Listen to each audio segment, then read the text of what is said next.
Você considera que alguma SAF já deu errado ou está correndo risco? É que hoje já são 63 SAFs instituídas no Brasil. Abalaria o futebol brasileiro uma SAF no Flamengo? Sim, abalaria o futebol brasileiro.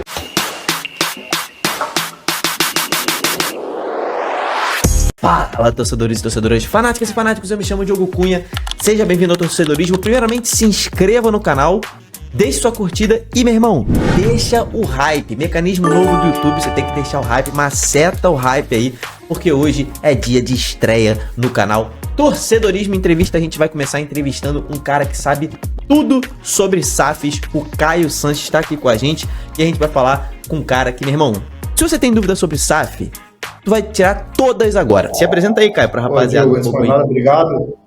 Obrigado por ter a chance de poder participar e falar um pouquinho daquilo que realmente move a gente, né? Que é uma mistura de negócios com paixão. Então, como você falou, eu sou sócio de uma boutique de fusões e aquisições aqui no Brasil.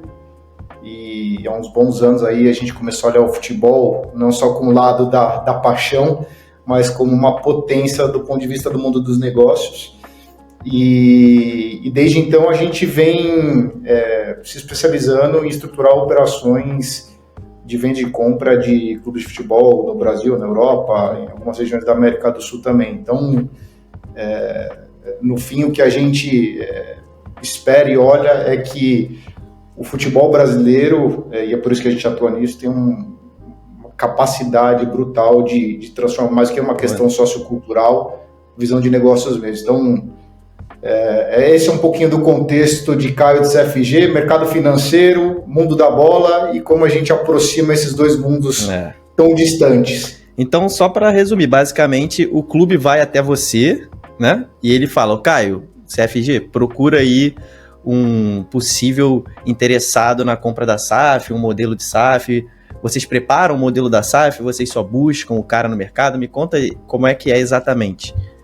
Exatamente, Diogo. Na verdade, são dois caminhos possíveis, né? Um deles é a gente ser procurado por um clube associativo, ou até mesmo já uma SAF, ou uma SAD, quando a gente fala no mercado como Uruguai, ou europeu, como Portugal. Né? E a gente faz nos diferentes formatos, diferentes fases do projeto. Então, a gente pega o clube na parte enquanto associativa ainda, estrutura, prepara, principalmente do ponto de vista mercadológico, financeiro, para o mercado, e capta investidores interessados em atuar nesse universo. Essa é uma das frentes. E a outra é o caminho inverso também. O futebol vem ganhando cada vez mais relevância a nível global. E por conta da nossa rede de relacionamentos com investidores do mercado financeiro, a gente também faz o caminho inverso. Ou seja, a gente é contratado por interessados em entrar no universo de futebol, que às vezes não sabem como, por onde e qual situação. E a gente faz esse mesmo caminho de assessorá-los a identificar o melhor clube, o melhor SAF, o melhor SAD, o melhor ativo do ponto de vista aí que eles chamam de negócio, né? Entendi. O torcedor vai ficar maluco escutar o Caio falando de clube, de SAF, de SAD e chamar de ativo, né? Mas não tem jeito. Se eu não falar de ativo, o mercado financeiro também não me entende, tá, Diogo? Então a gente acaba fazendo esses dois mundos aí, de assessorar os clubes e os empresários ou investidores interessados em entrar no futebol. Interessante. Então o inverso também acontece, né? Vamos começar perguntando, cara, sobre as SAFs no Brasil, né? Antes da gente partir para modelos internacionais, perguntar sobre as SAFs no Brasil, né? Temos algumas SAFs de Série A, algumas em divisões inferiores, mas vamos falar primeiro das que estão no top ali, não necessariamente de Série A, Série B, mas quais que você acha que tiveram esse processo de transformar um clube associativo numa SAF, esse processo está sendo bem conduzido? Qual que você acha que é a SAF mais estruturada, as mais estruturadas nesse momento? Que está muito no início, né? Está muito no início, né, ainda no Brasil. Exatamente. Assim, é tudo muito novo, né? Apesar de a gente estar já quase 3 anos com esse processo de transformação do futebol, mas é muito curioso que quando você fala sobre SAFs bem conduzidas, né? O bem conduzido ele é muito relativo.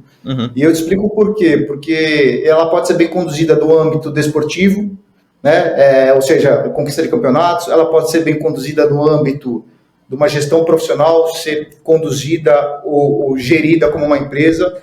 Ela pode ser uma boa referência do ponto de vista de transação de jogadores. Então, acho que para facilitar um pouco disso, a gente tem alguns exemplos práticos da nossa realidade do futebol, né? Então, do ponto de vista, sem dúvida, desportivo, acho que é o Botafogo, né? É o maior exemplo que está mais na mídia. Acho que as duas recentes conquistas que o clube teve depois de muitos anos do ponto de vista brasileiro, né, e a Libertadores, então 2 títulos, os 2 mais importantes do nosso futebol. Então, sem sombra de dúvida, é uma das SAFs bem conduzidas do ponto de vista desportivo. Você tem, obviamente, também uma SAF como a do Atlético Mineiro, muito bem conduzida, se a gente olhar com a ótica da transação de jogadores. Saiu recentemente o balanço aí do clube, ou da SAF, e eles têm aproximadamente 192 milhões a receber com transação de jogadores. Quer dizer, então, do ponto de vista de transação de jogadores, é uma SAF, sim, muito bem conduzida, né? É uma representatividade relevante do a receber de uma SAF de um clube. E até do ponto de vista de muito bem gerido como uma empresa, você pega o Bahia através do Grupo City. Tem até uma curiosidade, assim, para vocês terem uma ideia, o CFO da SAF, né, o cara que toca a parte financeira, é um cara que veio do mundo de consultoria de primeiro mundo, da McKinsey. Então, de fato, a SAF é gerida como uma organização. Então, o bem conduzida, eu arrisco a dizer que no fim, a mais bem conduzida é aquela que consegue combinar todos esses exemplos ou elementos aí que a gente trouxe. Mas essas são as 3 que eu julgo em diferentes óticas aí, as mais bem conduzidas hoje do futebol brasileiro. Sim, eu tenho uma leve formação, né? Eu sou formado em administração, tive uma formação em MBA de marketing, mas enfim, não sou especialista como você, nem de perto. Mas a minha impressão é de que, como num todo, não sei se você concorda com isso, num todo, né? Até falo isso bastante no canal aqui com a rapaziada. Aí é bom que você já me corrige se eu estiver errado, né? De que me parece que, né, nesses 3 âmbitos que você falou, né? Transacional, de fins esportivos que o futebol tem que ter, né? Tem que ter um resultado esportivo. E o financeiro, organização empresarial, tudo mais, me parece que a SAF mais estruturada a longo prazo, para resultados, ter resultados, né? A longo prazo, me parece a do Bahia. Por conta do peso do Grupo City, da estrutura, eles parecem estar pagando as dívidas primeiro, investindo posteriormente. Ou é uma impressão superficial minha? Não, obviamente que, primeiro, assim, eu digo antes de mais nada, eu não tenho esse nível de especialidade também que a gente está assumindo aqui, tá? Então, eu sou um apaixonado, entusiasta e um estudioso, por assim dizer. Então, até peço desculpa se em dado momento eu falar alguma bobagem aqui para vocês, mas acho que essa sua visão ela não é errada, porque, como eu disse, eu acho que o Bahia hoje talvez entregue a maior quantidade de elementos suficientes ou possíveis para receber supostamente esse troféu da SAF mais bem conduzida até agora, né? Obviamente que tem o peso do Grupo City por trás disso, e quando você tem um lastro, uma capacidade financeira de atuar ou de executar tudo concomitantemente, ou seja, simultaneamente, facilita demais esse processo. Mas acho que eles sim estão fazendo um bom trabalho na sua gestão de desenvolvimento e crescimento da marca. Eu acho que a região que eles optaram por entrar no Brasil, através da Bahia, é uma região super estratégica por uma série de questões, da visibilidade do turismo do Nordeste brasileiro, até a paixão da torcida. Então, quando a gente coloca diferentes elementos aí, sem sombra de dúvida, eu acho que, e eu particularmente acredito que o Bahia, nos próximos 3, 5 anos, vai dar trabalho disputando conquista de campeonato, tá? Mas aí, cara, a gente sabe que quando a gente fala de SAF, o torcedor já fica empolgadaço, né? Pô, meu clube vai virar SAF, vai mudar da água pro vinho, vai ser campeão, vai trazer o Messi pro meu time. O que você acha que o torcedor comum, né, a gente que vai ao estádio apaixonado, ainda não entendeu sobre o processo de se tornar SAF? O que a SAF é uma coisa mais a longo prazo, é a médio prazo, é a curto prazo? O que o torcedor tem que esperar disso? Cara, eu vou te falar que parte da pergunta você mesmo já respondeu, né? Assim, o torcedor, obviamente, que ele é um apaixonado. E em Minas Gerais, ele acha que se transformar em SAF é vir um caminhão de dinheiro infinito para satisfazer os anseios e as necessidades da torcida ou do departamento do futebol, né? E, cara, e longe de ser uma realidade absoluta, até porque quando você transforma um clube associativo em SAF, no fim, passa a ser uma empresa. E o dinheiro passa a ter dono, né? Então, acho que o grande desafio que o torcedor precisa compreender é que quando a gente fala de SAF, é preciso mesclar algumas decisões, obviamente sempre emocionais, né, pautada na paixão, não ter aquele craque, trazer um jogador de peso, mas por outro lado é uma empresa que precisa tomar decisões racionais, né? Então, o que eu particularmente acredito? Eu acho que a SAF que conseguir entender e conduzir ou gerir esse anseio, esse nível de ansiedade da torcida, explicar que é um projeto, né? E aí você acho que, pontua muito bem quando fala que é um projeto de médio e longo prazo, né? Assim, e o torcedor, por estar conectado à sua paixão, ele quer o resultado amanhã, né? Então ele quer o Ancelotti no clube e ele quer que em 4, 5 rodadas o clube saia da zona do rebaixamento e esteja disputando fase de grupos da Libertadores, né? Então, só que se ele entender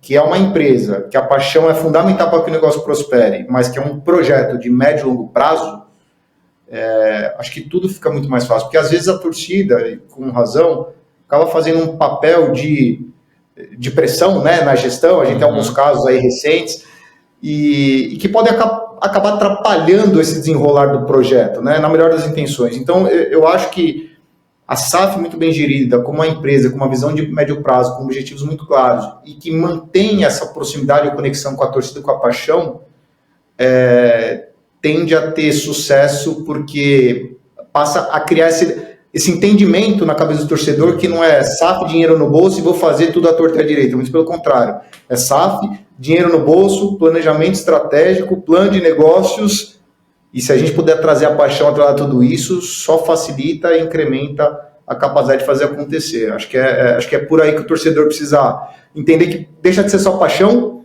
e passa a ser uma equação entre paixão e razão, e conciliar essas duas coisas não é tão simples, né? Nunca, né?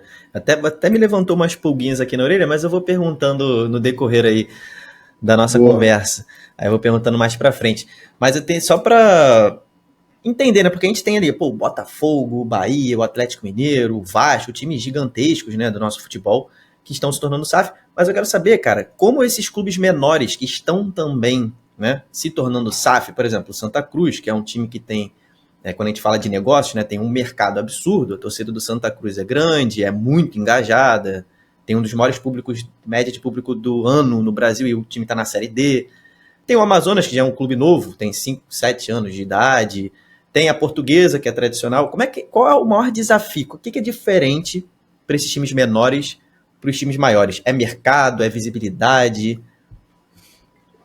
Assim, é importante a gente entender, né? A gente não está aqui medindo o nível de paixão. A gente está medindo ou entendendo o nível de capacidade. Quando a gente fala de desafio, a gente está basicamente falando de SAF e de desafio de negócios. A gente está falando de capacidade de geração de receita, de faturamento, né? Então, acho que um primeiro desafio que esses clubes de menores portes ou de regiões mais interioranas, eles invariavelmente não vão ter a mesma capacidade de geração de receita, de faturamento, como os grandes.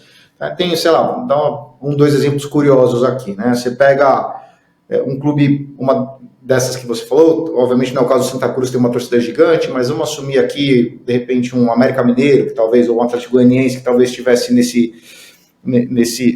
panteão aí, nesse patamar. Você acaba se deparando com uma situação em que, se o América, por exemplo, tem uma torcida em quantidade de torcedores, de novo, não estão medindo paixão, pessoal, quantidade de torcedores menor que o Galo ou que o Cruzeiro, ele vai invariavelmente gerar menos visibilidade. Se ele gera menos visibilidade, ele gera um menor valor de patrocínio de camisa, por exemplo. Então, esse é um exemplo, né? Você pega aí um outro exemplo que está atrelado aos direitos de transmissão de TV. Então, você pega o Campeonato Goiano comparado ao Campeonato Paulista, por exemplo, enquanto que o Campeonato Goiano distribuiu 3 milhões de receitas para os clubes dividirem, você pega um clube de pequena expressão na A1 do Paulistão, recebeu só ele 8 milhões. Então, o fato de você ser menor e estar numa região, acho que menos economicamente pujante do ponto de vista de capacidade de consumo de futebol, invariavelmente faz com que você sempre, ou que esses clubes ou SAFs sempre estejam numa desvantagem do ponto de vista de capacidade de geração de receita, né? Acho que esse é o grande ponto. Então, são muitas variáveis. Não, mas tem torcedor, tem força, tudo bem, né? Às vezes você está numa região que você tem muito torcedor, mas você tem um baixo poder de consumo do produto ou de produtos do clube. Entendi. Às vezes você está numa região super, hiper rica do ponto de vista de capacidade, mas você tem lá um clube situado numa cidade com 150 mil habitantes, que você não consegue também trazer esse valor agregado. Então, acho que é uma realidade, e não é só aqui no Brasil, né? Eu falo globalmente, invariavelmente os menores sempre vão ter menos chance de geração de receita, e invariavelmente vão acabar sendo menos competitivos que os grandes, né? Uhum. Bom, isso é um assunto muito importante, né? Porque tem uma galera que voltando para a galera paixão do torcedor, e também acho que faz parte um pouco também da nossa cultura, né? De imediatista, né? Aqui no Brasil. Você considera que alguma SAF já deu errado ou está correndo risco? E por quê? Se sim ou não?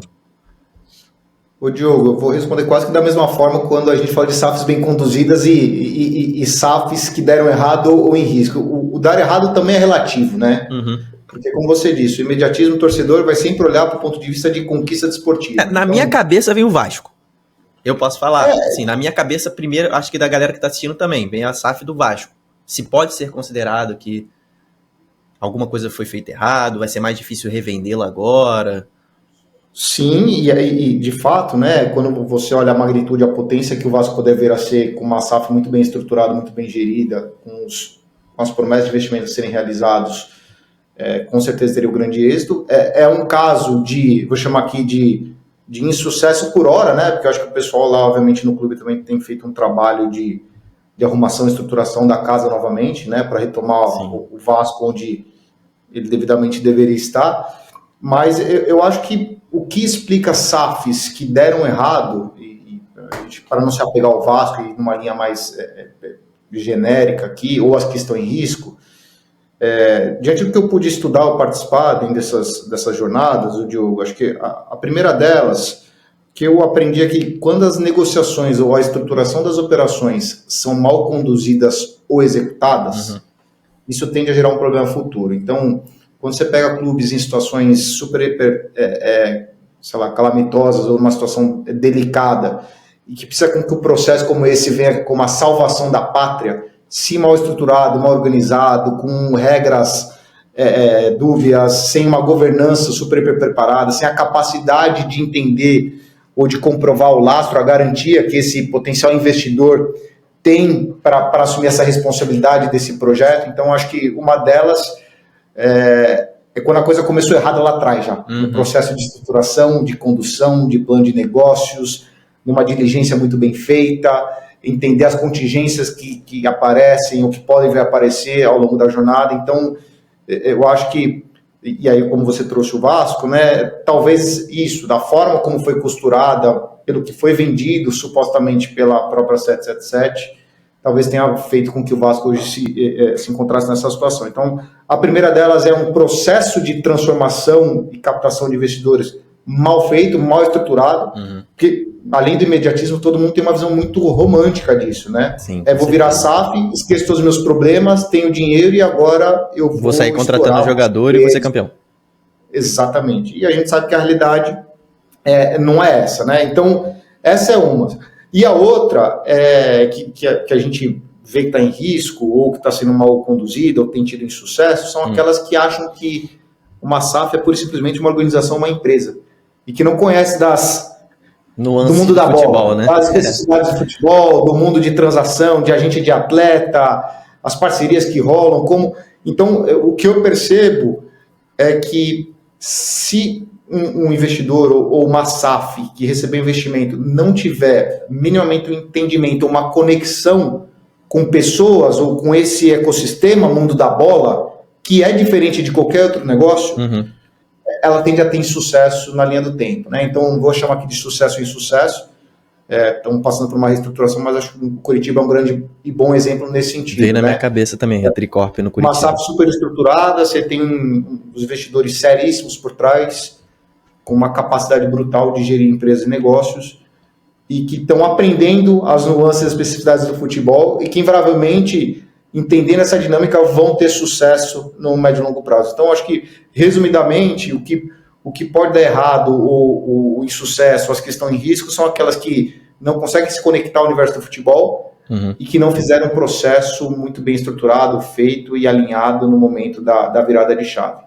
O que eu quero dizer é que tudo isso agora é consequência daquilo que começou desalinhado lá atrás. Basicamente isso, sabe? Faz sentido. E aí eu queria saber se você vê um modelo como o Santo Graal, o modelo a ser seguido é esse no mundo e no Brasil, ou você acha que cada clube tem as suas nuances e um modelo específico e deve ser seguido assim para que dê certo. Como é que você vê essa história dos modelos de SAF? Mas um dado curioso aí para o pessoal que assiste a gente é que hoje já são 63 SAFs instituídas no Brasil. Então, para você ver como é um modelo de fato, ou como muita gente tem percebido essa transformação, e a SAF vem para ancorar isso, do futebol brasileiro. Então, você já vê vários clubes virando SAF de regiões das mais diversas do Brasil, com as disputas de campeonato das divisões mais diversas possíveis. Então, acho que esse é um ponto curioso. E, cara, quando você fala de modelo, a gente, aqui na CFG Partners, a gente costuma dizer o seguinte: a gente precisa entender quais são os perfis, os investidores que atuam nesse universo e quais são as teses que a gente chama de negócio que estão atreladas por trás disso. Onde eu quero chegar é assim: você tem aí estrutura de holding, a exemplo da Eagle que a gente falou, você tem as estruturas do que eles chamam de MCOs, né, que está na moda, que são os multi-club ownerships, essas plataformas multi-clubes. Aí você tem o caso do próprio City, como emblemático, talvez o maior deles a nível global.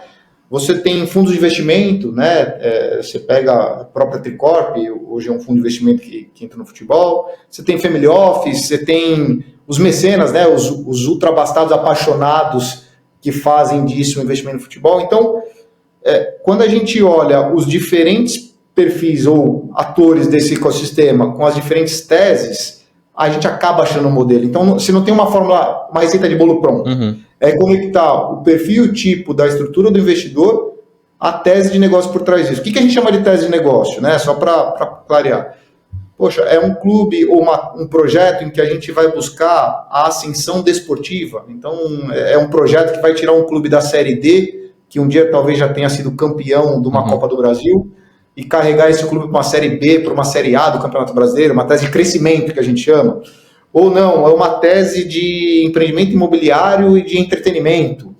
Ou uma tese de formação e transação de jogadores. Então, acho que parte de responder, o que a gente fala do modelo ideal de SAF, é quando a gente equaciona a tese de investimento com o melhor perfil de investidor para esse negócio. Então, você vê diferentes teses, casamento perfeito, formatos com diferentes investidores, e várias delas sendo um modelo de referência, né? Aí volta para aquele primeiro ponto. Se é transação de jogador, tem o Atlético com um bom trabalho, se é para a tese de crescimento, de marca, você tem o Bahia, enfim, retorno financeiro, você vai ter a Tricorp, você tem aí diferentes perfis, não tem uma receita de bolo pronto, o que é muito interessante, né? Porque mostra que o futebol não é algo óbvio, e investir no futebol menos ainda, né? Me vem na cabeça o Bragantino, que nem é uma SAF, né? É um clube empresa, o Bragantino, mas tem um modelo de negócios bem definido, né? O Bragantino me parece querer ser formação, transação e fortalecimento da marca, né? É o que me parece no Bragantino. Tem ali uma coisa bastante definida. Tá pipocando também, esse ano tá muito falado, tem bastante torcedor do Fluminense aqui no canal, eu sou tricolor, e tá se falando muito na SAF do Fluminense, né? Que é uma SAF que tá aí no mercado, tentando atrair investidores. E o modelo anunciado pelos dirigentes do Fluminense, né? Mário Bittencourt, o vice-presidente dele, é de que o Fluminense pretende fazer meio que uma junção de alguns modelos que você citou aí, né? Os investidores, os mecenas. É mais ou menos uma mistureba dessa aí que o Fluminense pretende fazer. E eu queria saber, cara, num modelo, né, desse do Fluminense, por exemplo, em que o Fluminense vai ao mercado e tenta captar lá, através de cotas das suas ações, diversos investidores tricolores, tem que ser tricolor, segundo o Mário Bittencourt, para investirem no Fluminense. E aí seria feito o quê? Seria feito um conselho deliberativo? Quem governaria a SAF? Seria o CEO? Qual é a diferença disso para você ter uma persona, por exemplo, no Botafogo, que é o John Textor, né? A diferença desses modelos, o que isso traria de fluência, né? Eu acho assim, sendo muito honesto, não é uma diferença de modelo, é muito mais um instrumento, porque no fim, o Diogo, passa a ser uma empresa, um negócio, não importa o instrumento do modo que esse investimento ele é realizado ou feito, mas o dinheiro passa a ter dono de alguma forma. Se é na pessoa física, se é através de uma holding ou de um fundo de investimentos com 50 apaixonados tricolores que queiram investir na SAF do Fluminense, é muito mais um instrumento. E aí, obviamente, de acordo com esse instrumento, você projeta e planeja a governança, a gestão, conselho, quantidade de votos, controlador, tomar decisão. Mas, do ponto de vista prático, assim, não importa o instrumento ou formato de governança estabelecido, passa a ser gerido como uma empresa. E essa empresa pode ter um CEO dono, ou essa empresa pode ser um CEO de mercado que responda por um fundo de investimento que tenha 50 cotistas donos. Então, é muito mais... E até uma questão estratégica, né, e emblemática. O que é mais interessante? Você ter a figura lá do dono, como o Textor se apresenta e se posiciona, ou é muito mais interessante você falar que você... ter investidores ocultos ali, né? É um fundo de investimento super, hiper grande, atrelado ao mercado financeiro. Então, aí é um pouco daquilo que a gente vem falando, é conectar a estratégia, o mote até da comunicação, com o que se busca propriamente para esse negócio, né? Porque tem muita gente que é apaixonada, entusiasta, tem muito dinheiro, mas não quer nem de perto passar na mídia, né? E talvez a estruturação de um fundo blinde isso. O cara, ele não deixa de ser dono, de apostar, mas ele não necessariamente precisa aparecer. Então você tem várias questões aí, mas do ponto de vista prático, assim, o modelo não importa se 10 ou 1, dono vai ser gerido como uma empresa, o dinheiro vai ter dono e a coisa vai ser conduzida como um negócio. É isso. Dentro desse assunto, eu tenho uma pergunta específica para você. Existe a possibilidade, o John Textor comprou, por exemplo, 90% da SAF do Botafogo, né? Vamos supor que o Fluminense venda 60% das suas ações, entregue o controle. É mais fácil, né, que exista uma mudança de donos, é a percepção minha leiga, né, no Fluminense do que no Botafogo? Por exemplo, um dono comprou 10% das ações do Fluminense, né, e ele tem lá, faz parte do conselho e tudo mais. Você não acha que essa troca, né, de donos toda hora não pode ser prejudicial? Por exemplo, o John Textor tá lá, tá com os 90% dele, vai vender um percentual aqui, outro ali, mas talvez ele não perca o controle da SAF e mantenha o que vem sendo feito há mais tempo. Ou isso não influencia em nada? A governança da empresa já está definida? Cara, assim, eu também confesso que eu não sou dos maiores especialistas, né, em estruturação, governança, em conselho, votação, ação preferencial, ordinária, tudo isso que acaba envolvendo um pouco, não é minha praia, mas o que eu compreendo disso, se você tem uma estrutura de governança muito bem estabelecida, regras do jogo muito claras, a entrada ou saída de um sócio, né, então assumindo aqui, o Diogo tem lá 10% do equivalente aos 60% da SAF do tricolor. Ih, aí ia dar ruim. Aí eu ia fazer umas mudanças lá dentro aí. O problema, Diogo, é que com 10% dos 60%, talvez aí entra um pouco da governança. Não fazer mudança nenhuma, né? Não ia ter esse poder de voz todo, entendeu? Mas, obviamente que brincadeiras à parte, mas é isso, uma vez muito bem estruturada, regulamentada, então... Numa saída do Diogo, provavelmente os outros acionistas ou atuais sócios teriam preferência de compra numa condição já pré-estabelecida.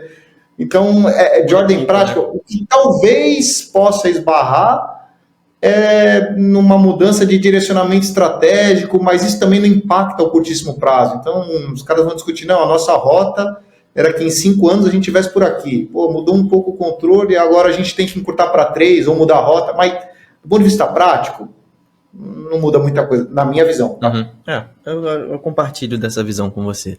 E agora pra gente Mas que eu sei que com 10% das ações da SAF do Tricolor você não faz muita coisa, isso eu sei, independente. Vou ter que torcer pro CEO fazer um bom trabalho.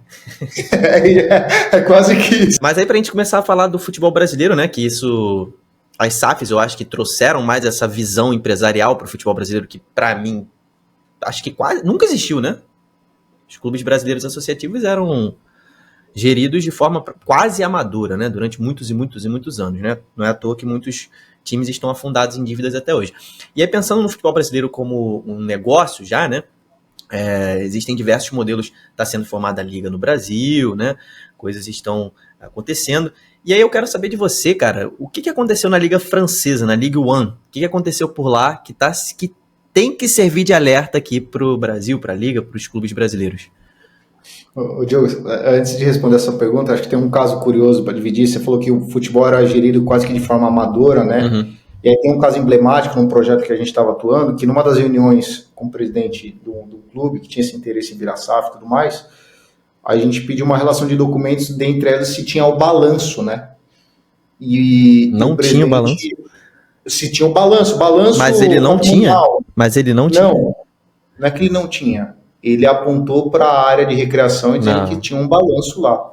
Então, estou sendo extremista, mas é um caso real. Da mesma forma que hoje você já tem gestores super, hiper preparados. E eu vejo esse movimento acontecendo cada vez mais no futebol. Essa profissionalização, essa transformação, que está atrelado, obviamente, também a gerar cada vez mais dinheiro, você gera cada vez mais pessoas capacitadas buscando mais dinheiro, né? Então, estou dizendo que, assim, tem esse exemplo extremista, mas você tem exemplos de CEOs hoje de clube que tem um entendimento de uma estruturação de fundo, de governança, de produtos do mercado financeiro, acesso ao mercado de capitais, que era impensável ao longo dos anos.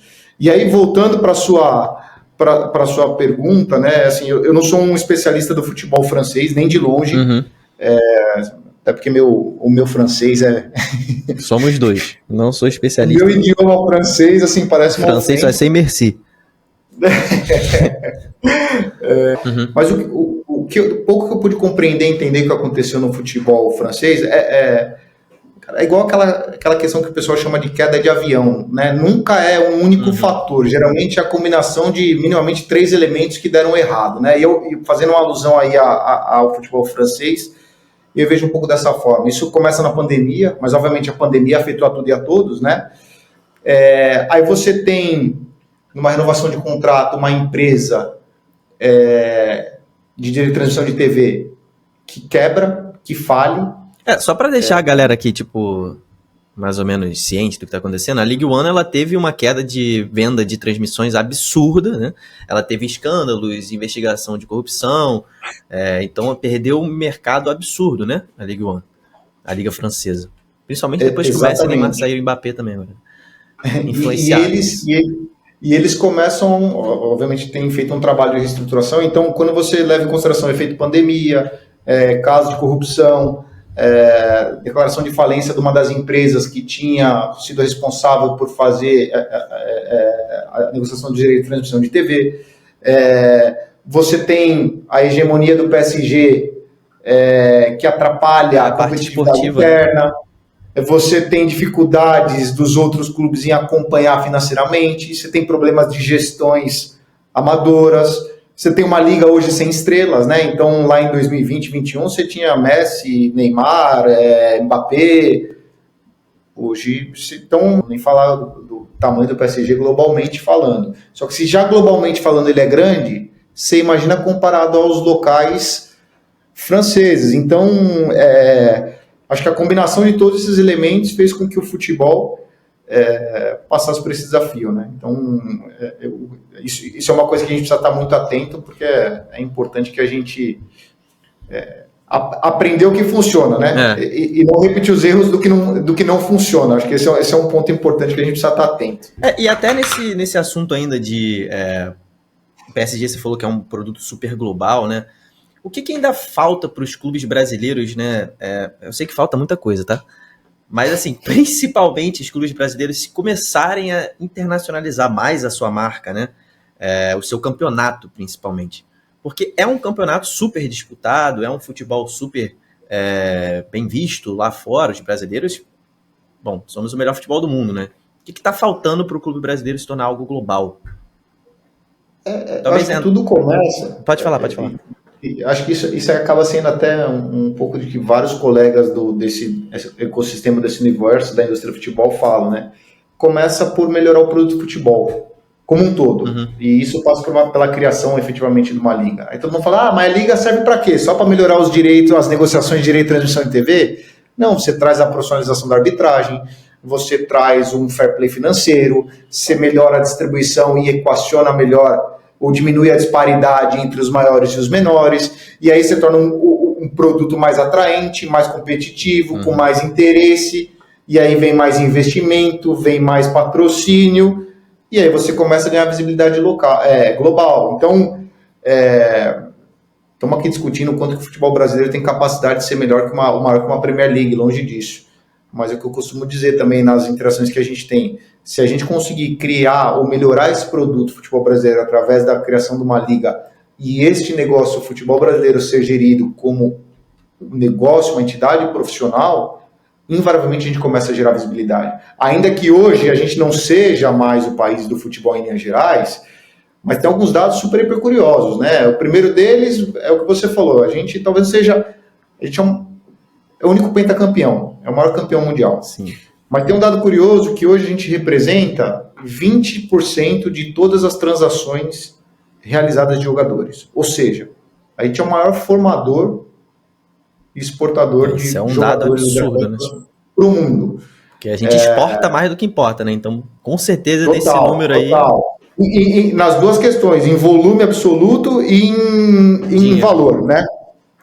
Então, quando você olha essa questão, a melhoria do produto futebol, através da criação da liga, a profissionalização mesmo, e a partir disso você começa a reter, aumentar o interesse de jogadores, celebridades, quererem estar aqui, ou permanecerem aqui, ou voltarem para o futebol brasileiro, e à medida que você tem melhores jogadores, melhor espetáculo, então é como se fosse um ciclo virtuoso. Uma bola de neve, né? E eu acho que o mais importante que a gente pouco acessa, o que faria com que o futebol brasileiro fosse um produto demandado e interessante quando comparado a vários outros que estão muito à frente no mundo. Então é uma questão de exportar a nossa cultura, a importância que o futebol brasileiro tem na nossa sociedade, né? Tudo bem, o inglês é um apaixonado também. Mas, cara, o Brasil é movido a futebol. Então, beleza, ele é negócio, ele é esporte, mas ele é cultura, ele é um aspecto social. Então, eu sempre imagino, né, quando eu era pequeno, eu ia muito ao estádio e, cara, era jogo de torcida dividida, né, os grandes clássicos. Aqui no Rio é assim ainda. Era um show à parte, os bandeirões, né, e isso tudo veio se perdendo, né? Então isso indiretamente acaba estando conectado com essa profissionalização, transformação, aumento do cerco sobre a segurança no futebol. Isso tudo tá muito envolvido, mas acho que a grande mágica, da mesma forma que Pelé foi, que Zico foi, né? E aí obviamente você tem mais recente os gênios, Ronaldo, Ronaldinho, os caras que fizeram carreira lá fora. Mas acho que eles já foram muito mais moldados pelo futebol de lá do que o cara daqui. Não, então, e hoje em dia acho que tá até pior, né? Não, total. Hoje o jogador da base, ele já sonha em jogar lá fora, né? Antigamente o jogador... Ele já é formado para jogar lá fora. Exatamente. Então eu acho que se a gente conseguisse colocar aí como cereja do bolo, exportar a cultura, a tradição, a importância, o que é um domingo de jogo no Maracanã. Essa é uma visão que muito interessante, eu não vi ninguém falando sobre isso aí. Realmente é um desafio absurdo exportar a cultura, mas...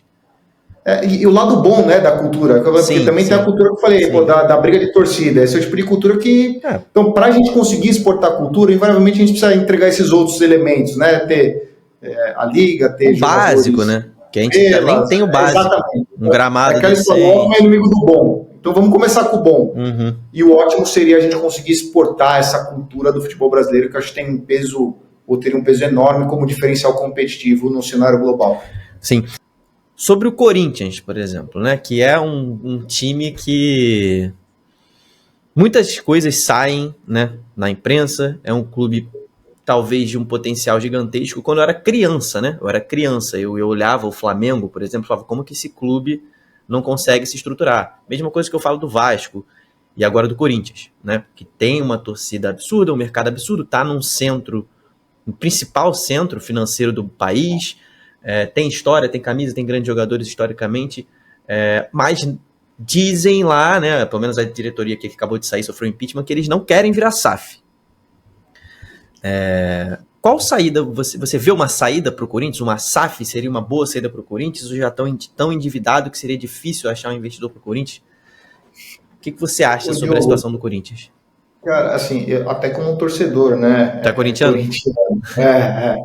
E obviamente, quando eu misturo paixão com essa visão de negócio, né? Falou, pô, como é que um clube, na minha visão, fazendo um monte de coisas erradas, fatura um bi, né? Imagina se estivesse fazendo certo.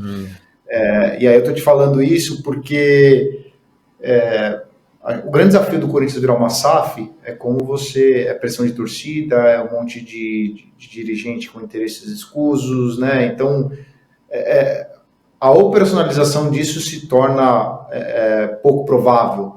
Por outro lado, talvez seja o único modus operandi de sobrevivência do clube na linha do tempo, né? Eu acho que, obviamente, muito difícil imaginar um dia o Corinthians fechar a porta. Acho que esse cenário não existiria nunca. Né?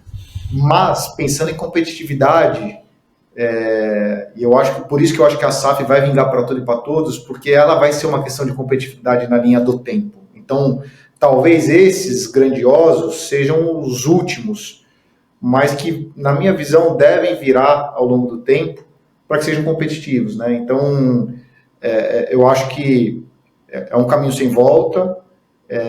A operacionalização disso, uma coisa é você mudar de direção uma lancha, né, Diogo? Outra coisa é um transatlântico. Sim. Então, eu acho que fazendo uma alusão aqui, esse é o grande desafio, mas que invariavelmente, porque eu te falo, potenciais interessados em investir numa futura SAF do Corinthians, independente do endividamento passar da casa de bilhão, do ponto de vista global, tem gente querendo. Esse é fato dado. Tem gente que tem... Do ponto de vista global, realmente, né? Que não tem limite e que a gente não pode esquecer que a gente está falando de bilhão, mas a gente está falando em real também, né?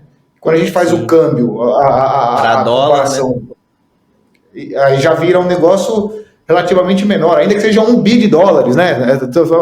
Mas, cara, o quanto que você não tem de estrutura, de fundo, de investidor institucional que tem essa capacidade, esse interesse e desejo. Então, eu arriscaria dizer que, longe de ser por falta de potencial investidor interessado, mas por você conseguir estruturar dentro de uma máquina complexa como o Corinthians, mas que na linha do tempo deve enxergar isso como uma questão de competitividade, ainda que por uma pressão de torcida ou por voltar a ganhar títulos, deve ir por esse caminho, como todos os outros. Uhum. A sua previsão, então, é que é meio que inevitável que o Corinthians acabe sucumbindo com essa...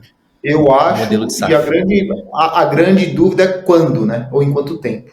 Me parece que o São Paulo está no mesmo caminho também, né? O São Paulo parece que já está pensando numa estruturação de SAF. Você pega o São Paulo, o próprio Santos, né? O que era impensável há um tempo. Então, todo mundo começou a perceber isso, porque, de certa forma, acho que, não assumindo aqui, imagina, não sou nem louco de falar isso, que a lei da SAF veio para salvar, né, as associações civis a partir disso, mas é um dos elementos, né? Esse é um fato. Então, é um mecanismo que visa salvar ou transformar aquele clube associativo que tem uma série de coisas, de legado, de marca, de ativos, para retomar o cenário de protagonismo. Então, muitos que não pensavam, hoje começam a considerar, porque já vem esses exemplos das SAFs bem conduzidas, sim, por aí nos diferentes âmbitos que a gente já discutiu, né? Sim, sim. E aí eu ia perguntar do Flamengo para você, mas eu acho que o Flamengo cai na mesma situação do Corinthians, né? Apesar do Flamengo estar estruturado financeiramente, né? Mas se diz no Flamengo, né? Aqui no Rio de Janeiro sai muito na imprensa de que o Flamengo está com esse projeto de construir o estádio dele, né? E diz-se que é um projeto megalomaníaco ali, que o Flamengo está pensando num estádio de coisa de maluco, 100 mil pessoas, super moderno, nível MetLife lá em Nova York, em New Jersey, né, sei lá. E que só seria possível com a criação de uma SAF, né, com investidores externos do Flamengo. A SAF no Flamengo seria algo fora do comum para o futebol brasileiro, assim, abalaria o futebol brasileiro, uma SAF no Flamengo, ou você acha que o Flamengo já está num caminho de profissional de gestão, né? E não mudaria tanta coisa? Eu acho que sim, abalaria o futebol brasileiro de uma forma positiva. Sim. No seguinte sentido, se um clube dessa magnitude, com esse nível de gestão e administração, está considerando, todo mundo deveria ser ou virar. Então, acho que tem uma bomba por trás disso positiva, no sentido, se até os caras que não necessariamente precisariam no cenário de curtíssimo prazo estão considerando, é porque de fato é um caminho sem volta e a gente deveria ser ou fazer. Porque é isso, né, o Diogo? Independente da geração de caixa ou se o clube ou a SAF é superavitário ou não, para você fazer investimentos dessa magnitude, a exemplo dessa da construção do estádio, a gente está falando de investidores institucionais e que não vão colocar o dinheiro pela paixão. Eles querem segurança jurídica, eles querem retorno de investimento. Sim. E aí, qual a forma mais regulada e segura que você tem de fazer? Provavelmente é virando uma SAF. Então, talvez, acho que a grande diferença é que o Flamengo não precisaria virar uma SAF, mas ele viraria pensando em ser ainda melhor. E eu acho que essa sim seria uma grande bomba para o mercado do futebol brasileiro. No sentido de globalização do futebol brasileiro, tô aqui tô tomando água falando de futebol com um copinho da NBA, do Golden State Warriors. As ligas americanas são, obviamente, referências mundiais quando você vai falar de marketing, de marca. Você acha que existe, né, algo em que a gente possa copiar dessas ligas, né, a parte boa deles, ou você acha que isso não tem como reproduzir no futebol brasileiro? Das ligas americanas, né? Vamos falar da NBA mais, né? MLS menos, mas NBA principalmente, que é outro esporte, mas é uma liga gigante. Eu acho que o nosso grande papel deveria ser importar o que acontece de melhor em cada uma das ligas, de cada um dos esportes, de cada um dos países, né? Então você está falando muito, obviamente, de NBA ou de MLS. Acho que a capacidade que o americano também, tem, né? NFL, a capacidade que o americano tem de transformar o esporte em entretenimento, por isso que muitos chamam, inclusive, de sportainment, né? Que é a mistura de esporte e entretenimento. Só que inserir isso na nossa cultura também. Exatamente. É um desafio a mais, né? É preciso fazer um trabalho detalhado de entender aquilo que funciona lá e que seria replicável para cá, né? Então você pega o jogo de basquete, você tem 4 tempos, intervalos mais alongados, você tem um jogo de futebol americano que dura uma eternidade. No futebol você tem 90 minutos, 15 de intervalo e é isso. Então, como trazer espetacularizar o futebol, né? Exatamente. Como trazer essa potência do entretenimento que o americano sabe fazer para a realidade do futebol. E aí, independente de MLS, vamos pegar um outro exemplo. Você pega a Premier League. Então, eu acho que assim, o que a gente precisaria fazer, avaliar os melhores modelos a nível global e tropicalizá-los para a nossa realidade, né? Então, é um híbrido entre copiar e criar. Por que eu falo isso? Porque o mundo dos sonhos aqui, de uma forma muito simplista, pegar o que o americano sabe fazer de entretenimento, de show, de consumo através do esporte e pegar essa paixão, essa questão cultural e social que os ingleses também têm lá na Premier League pelo futebol. Imagina a gente trazer esses dois elementos, um de entretenimento, outro de paixão, de cultura, ou do esporte enquanto esporte também, pela competitividade, porque esse é um outro cuidado, né? Se eu gero entretenimento demais, eu perco o aspecto da competitividade. Para quem gosta do esporte, isso tem um peso. Por outro lado, não adianta eu só estimular a competitividade e ter um produto que ninguém consome, porque eu sou fadado a sucumbir na linha do tempo. Então, pegar os melhores exemplos desses mercados e tropicalizar é um dos sonhos. Aí você vai perguntar, tá bom, Caio, fala como? Aí eu falo assim, é um trabalho grande a ser executado, entendeu? Mas eu acho que é por aí. Eu acho que assim, até a parte mais difícil, né? O basquete, por exemplo, eu trouxe o basquete mais como liga mesmo, né? Mas ainda assim é muito difícil você replicar o que é feito na NBA, na minha opinião, porque os clubes se renovam, né? Os times, né? Se renovam temporada após temporada, porque lá existem mecanismos feitos para isso, né? O draft, por exemplo, ele tá sempre equilibrando as potências no basquete, então você não tem sempre... Às vezes tem uma dinastia ou outra, né? Chicago Bulls, Golden State, mas acho que é muito difícil você trazer isso pro futebol, né? Na própria Premier League, que é uma liga super equilibrada, divide o dinheiro muito bem, geralmente vencem os mesmos, né? Tem um Leicester lá de maluco vencendo ali e o resto são os grandes. A NBA não tem descenso e ascenso, não tem rebaixamento e promoção. Então, para efeito de gestão ou de ser percebido como negócio, é interessantíssimo. Diferente do futebol, que se você se deparar, você adquire uma SAF, um clube, uma SAD lá em Portugal, na primeira divisão. Se por algum motivo você é rebaixado... foi o que aconteceu com o Curitiba, né? Cara, a sua geração de receita cai absurdamente. Então, você tem... como você falou, né, você tem o draft para estimular ou para equacionar ou melhorar a competitividade, você não tem rebaixamento e promoção, que faz com que quem invista tenha um nível de segurança do ponto de vista de valuation, um valor de negócio muito mais apurado. Então, é por isso que é muito mais complexo, né, do que você imagina. A Premier League, na verdade, hoje disparado do ponto de vista de futebol, é o que mais entrega, né, a maior liga do mundo, é a mais desejada, a mais admirada, tem se tornado cada vez mais competitiva, porque cada vez mais investidores parrudos do ponto de vista global têm adquirido, né, então você vê o Newcastle, que sempre um time de meio de tabela, campeão recente, disputa top 5 ali, então você tem esse efeito, mas o que eu quero trazer de Premier League é que ela começou esse processo que a gente está vivendo agora há 30 anos, sim, ou mais até. Em 90, né? A estruturação ainda veio anterior a isso. E o que acontece? Parte do que começou a acontecer lá foram de algumas referências daquilo que o mercado americano já oferecia. Uhum. Eu acho que, guardadas as proporções, o que eles souberam fazer foi como aproveitar, ou conseguir conectar o que o americano tinha dessa capacidade de entretenimento, sem perder o charme, o efeito, a cultura do futebol. Para a realidade deles. Uhum. Eu acho que se a gente tiver a chance de fazer isso com os americanos e já com os ingleses no futebol e trazer para nossa realidade... Já tem um modelo mais pronto para a gente, né? A gente não precisa desbravar tanto. A gente não larga do zero, larga de alguma coisa já, né? Por aí. Exatamente. Você acha que o clube brasileiro ele tá perdendo dinheiro assim no sentido de que tem alguns setores, né, de receita inexplorados ou pouco explorados, assim? Você acha que a gente está perdendo dinheiro nisso? Ou você acha que não, a gente está bem assim nessa busca por recursos e... Uma resposta boa, sim, não.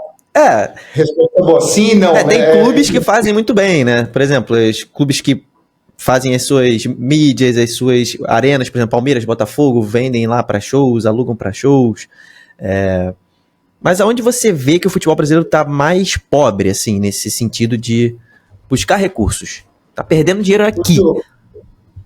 Diogo, eu respondo essa pergunta faseada em 2. Uhum. A primeira delas a gente já deixa receita ou dinheiro na mesa baseado naquilo que a gente é hoje. Uhum. Mas a gente deixaria ou deixará ainda mais se a gente não evoluir com o futebol enquanto produto. Então, eu acho que hoje vários já perdem a oportunidade com esse exemplo de arena multiuso que você deu para efeito de entretenimento, collabs com marcas, maximização de receita de patrocínio, fan engagement, o match day da vida, tornar o dia do jogo muito mais do que os 90 minutos, fazer ativação no estádio para a família 3 horas antes do jogo. Então você tem uma série de questões que dá já para melhorar a geração de receita ou faturamento dos clubes baseado no que é hoje. Uhum. Só que isso ainda assim seria marginal do ponto de vista de incremento comparado ao que poderia ser se a gente tiver uma liga, se a gente tiver investidores institucionais, se a gente tiver um produto profissionalizado. Um padrão, e aí você consegue potencializar isso ainda mais, né? Mas sem dúvida, eu acho que a gente é muito dependente hoje de direito de transmissão de TV e de venda de jogador ou de transação de jogador, que é uma receita não recorrente, né? E o grande problema é que boa parte dos clubes colocam lá no orçamento do ano que vão fazer X milhões em transação de jogador. Então, quer dizer, mas sem dúvida, eu acho que tem um espaço já hoje para melhorar, só que essa melhoria não seria significativa o suficiente a ponto de ser uma das primeiras fontes de receita, a não ser que a gente conseguisse transformar o produto como um todo. Entendi. A pergunta é a seguinte, cara, você acha que futebol é um negócio que dá para ganhar dinheiro? Porque eu vejo muita gente falando assim, pergunta polêmica, né? Que é difícil ganhar dinheiro no futebol, que você tem todas essas nuances que você já explicou aqui. Dá para ganhar dinheiro no futebol? Ou é aquele sentido de que 95% vai perder e 5% vai vencer, vai ganhar? Não, dá. Eu particularmente acredito.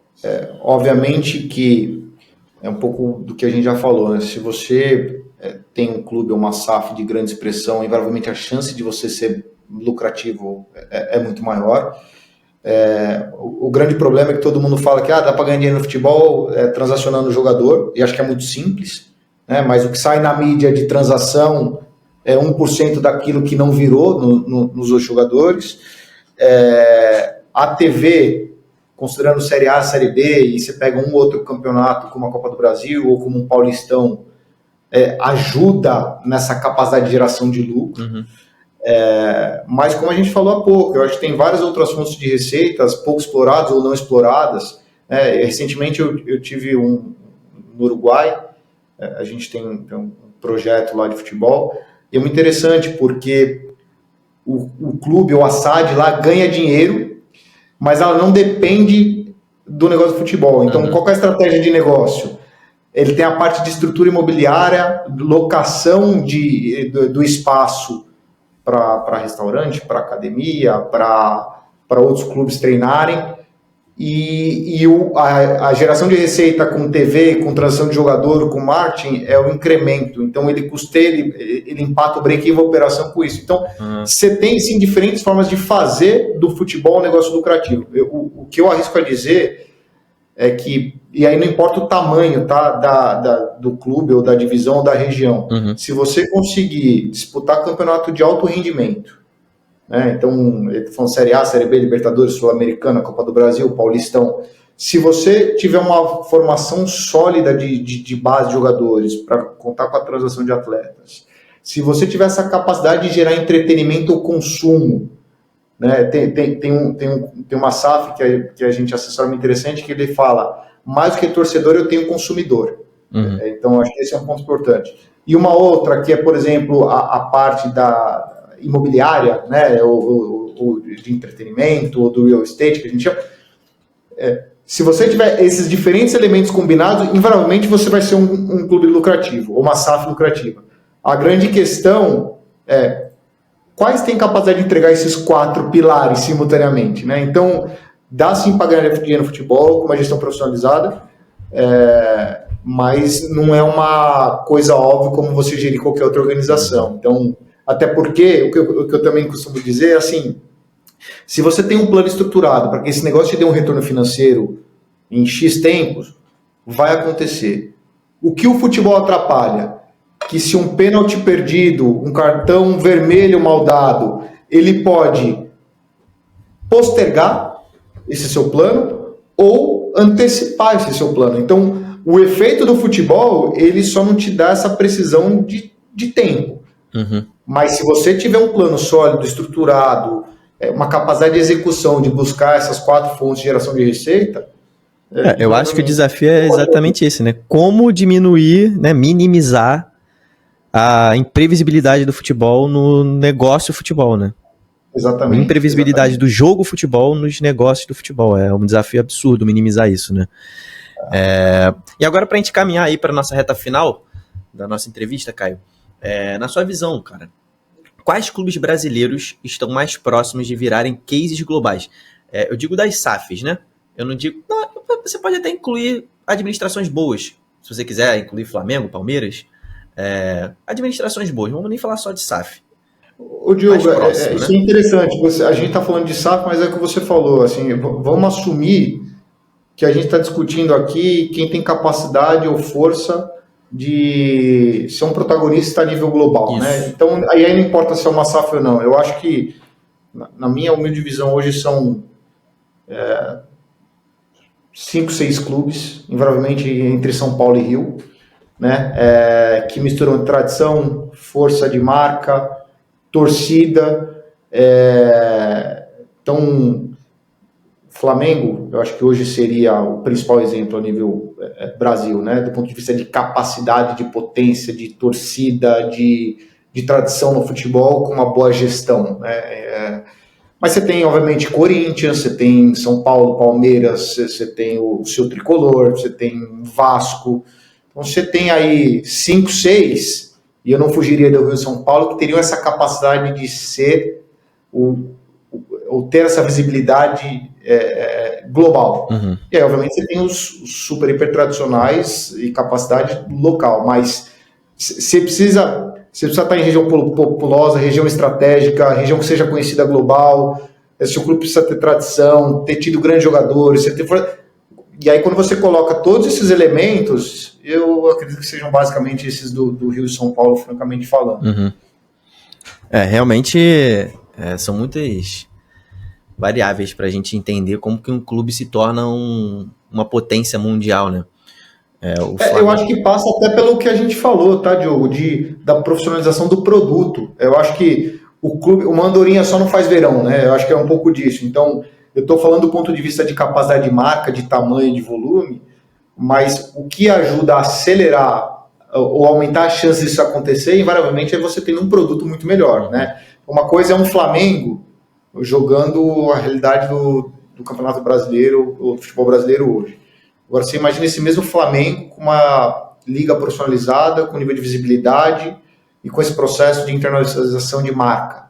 Poxa, com certeza a capacidade de um Flamengo, sei lá, ser supostamente o que o PSG ou o Manchester City não dá para a gente, obviamente, quantificar, mas eu acho que dá para fazer sozinho, mas o processo é complexo, moroso, demorado e de muito esforço. E ninguém tem tempo, paciência de fazer isso acontecer, acho que essa é a minha visão. Ou você profissionaliza o produto, esse bloco produto ganha força global, e aí como você consequência... se destaca no bloco, né? Exatamente. Eu acho que falta essa visão a maior parte dos dirigentes do Brasil, né? Eu acho que é o grande desafio da criação da Liga, para mim, né? É esse. Eles chegarem num acordo comum. Inclusive até o próprio Flamengo, né? Que é um dos que embarrera a situação da criação da Liga por conta de receitas, né? Até porque é óbvio que o Flamengo tem que receber mais que os outros, pelo mercado que o Flamengo tem. Mas tem todo esse problema. Eu acho que você tocou num ponto importante. Eu acho que o que faz com que a Liga Profissional forte, ou um produto global, ou clubes ou SAFs globais, está muito conectado no curto prazo, abdicar do seu interesse pessoal em prol do interesse mútuo. Então, se você discute uma evolução em bloco, em grupo, isso te faz muito mais forte que você querer efetivamente fazer sozinho, né? E aí tudo melhora. Então, eu acho que uma das coisas que faltam é como os clubes SAFs terem uma visão de abdicar do seu interesse pessoal no curtíssimo prazo, negociar em bloco para que o resultado a médio e longo prazo seja muito maior do que esse de curtíssimo sozinho. Dá um passo atrás para dar dois à frente, né? Eu não sei o quanto que isso é verídico ou não, a fonte, mas acho que eu ouvi uma história curiosa sobre isso, que quando o Messi foi para a MLS, lá nos Estados Unidos, dada a magnitude dele, o que ele poderia gerar na liga, várias franquias tiveram que abdicar, ou de certa forma, acho que, salvo engano, até custear parte da vinda do Messi. Então, você imagina, é impensável, sei lá, um dirigente do Corinthians aceitar a vinda do Cristiano Ronaldo pro Botafogo. Um Botafogo, né, que é o que saiu na mídia recente aí, ou abdicando de receita, tendo que honrar com esse compromisso, com o objetivo de entender que a vinda do Cristiano Ronaldo do futebol brasileiro geraria um resultado brutal no médio e longo prazo, né? Então, para nossa cultura, para nossa realidade ainda hoje, isso é impensável, mas é um pouco do que a gente quer, né? Eu acho que o que a gente precisa querer, na minha humilde visão, é como conciliar e transformar isso em produto, em negócio, e crescer e fazer dinheiro com tudo isso, sem abdicar da nossa paixão, das nossas raízes, da cultura e da tradição. Acho que é uma equação, obviamente, difícil, mas seria o melhor dos caminhos. Sim. E, Caio, saiu bem recentemente mesmo, né, na mídia, que o Santo André, né? Santo André, clube campeão da Copa do Brasil em 2004, né? Contra o Flamengo. Ele fechou uma parceria com vocês, né, da CFG, para vocês estruturarem a venda da SAF deles. Então, já partindo desse princípio aí, pode falar um pouco sobre essa situação do Santo André, e aí já emenda na pergunta final da nossa entrevista, né, de que conselho você daria para um clube de Série B ou de Série A? Quais conselhos, né? Escolher um só é difícil. Que tá pensando em virar SAF, né? Pode falar um pouco pra gente aí dessa parceria com o Santo André e seus conselhos. Eu acho que é muito, assim, o Esporte Clube do Santo André tem uma tradição bastante relevante no futebol, né? Então, quando a gente fala de força de marca, né? Só um segundo, ainda bem que não foi o Paulista de Jundiaí, porque esse time daí eu tenho... E o Paulista ganhou a Copa do Brasil do Fluminense em 2006. Então, ainda bem que é o Santo André que ganhou do Flamengo. Então, tá valendo, esse aí eu gosto. Aí, Santo André. Por isso que no começo das conversas eu pergunto sempre que time é para não cometer essa gafa, porque um dia eu já fiz isso. Eu estava contando o caso de Santo André para um potencial investidor interessado, que infelizmente era flamenguista, né? Então, não arrisco a dizer que perdi o negócio por isso, mas que não caiu bem, não caiu. Mas você sabe que essa parceria com o Santo André, ela é muito interessante porque, de novo, né, tem uma tradição, um legado. Acho que o Celso, como presidente, fez um trabalho de reestruturação, vem fazendo com recursos limitados há um tempo já, né? A gente costuma dizer que para a CFG embarcar num projeto com um clube, como o Santo André, por exemplo, a gente sempre avalia duas coisas, né? A capacidade que esse clube ou que essa futura SAF tem de negócio mesmo, de geração de receita, de lucratividade, mas mais ainda com o objetivo e o propósito real que está por trás disso, né? Sim. Porque tem muito dirigente que quer instituir uma SAF como modo de sobrevivência, para se perpetuar no poder de alguma forma. Então, acho que a nossa parceria com o Santo André vem de uma forma muito genuína do interesse do presidente Celso e de toda a diretoria em quererem perpetuar o legado do Santo André. A vida deles foi aquilo, então é como combinar o objetivo, o interesse real da diretoria, dos dirigentes, atrelado a uma tese de negócio que para em pé, né? Então, quando eu falo do Santo André ser campeão da Copa do Brasil no futuro, ninguém pode me chamar de maluco, porque isso já aconteceu. Então, a nossa parceria com o Esporte Clube Santo André se dá por isso, porque tem um objetivo real, claro, e muito sério de perpetuar, de voltar. O Santo André estava na Série A em 2009. Disputou Libertadores em 2009, né? Então, retomar o protagonismo do Santo André no futebol nacional, né, atrelado a uma boa tese de negócio. Então, e aí, por que eu estou te falando isso? Porque quando você fala, pô, Caio, e um conselho que você daria para uma SAF ou para algum clube, né, seja da Série C, Série B, Série A, que queira virar SAF? Eu acho que aqueles que pensam em virar SAF uma forma de simplesmente resolver os problemas na chegada do investidor, ou que vai ter dinheiro, eles vão dar com a cara na água. Eu acho que o conselho que eu daria, mais do que a transformação em SAF, porque a SAF é um papel, né? Se instituir a SAF, tá bom, o que significa? Entender quais os objetivos, qual o planejamento estratégico, qual a visão de longo prazo, o que se quer com a instituição dessa SAF. Pô, não, eu quero voltar a ser campeão da Copa do Brasil em 10 anos.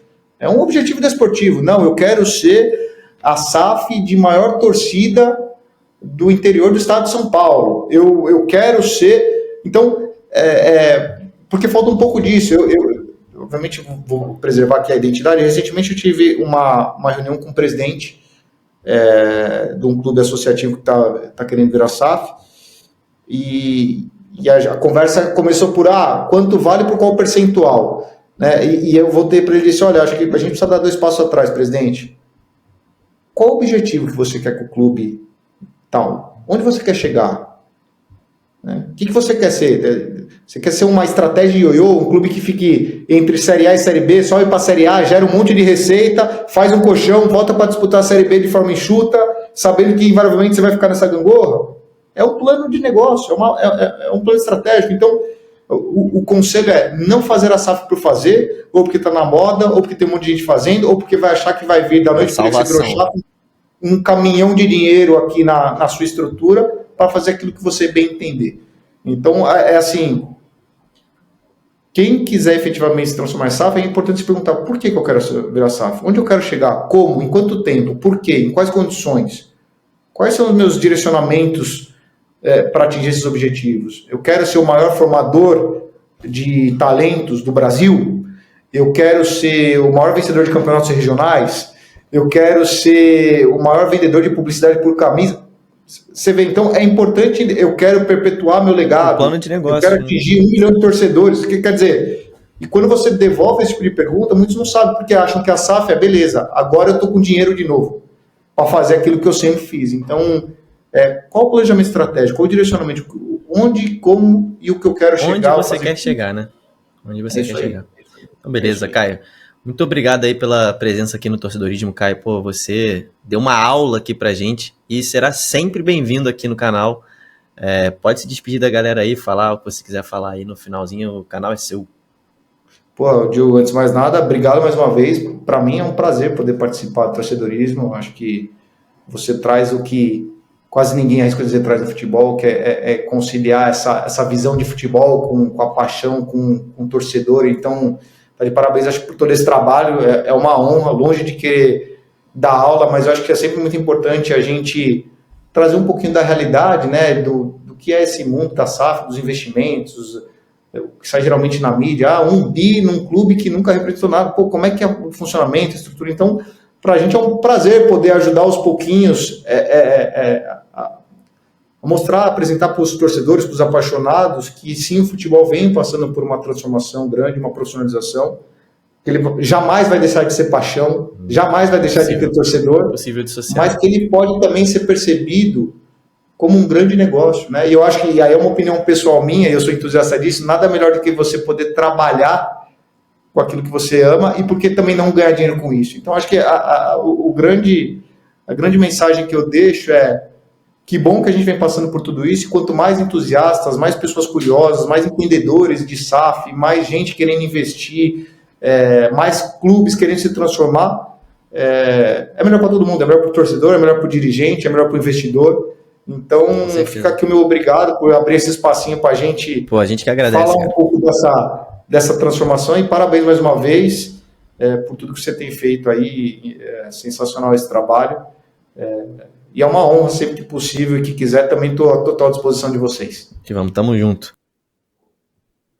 Esse foi o nosso primeiro Torcedorismo Entrevista, então se inscreve no canal, porque agora, meu irmão, vão vir muitas entrevistas pesadas aqui no canal, já se prepara, se inscreve, ativa o sininho e deixa, obviamente, a sua curtida, né? Então te espero no próximo vídeo, tamo junto, valeu e falou!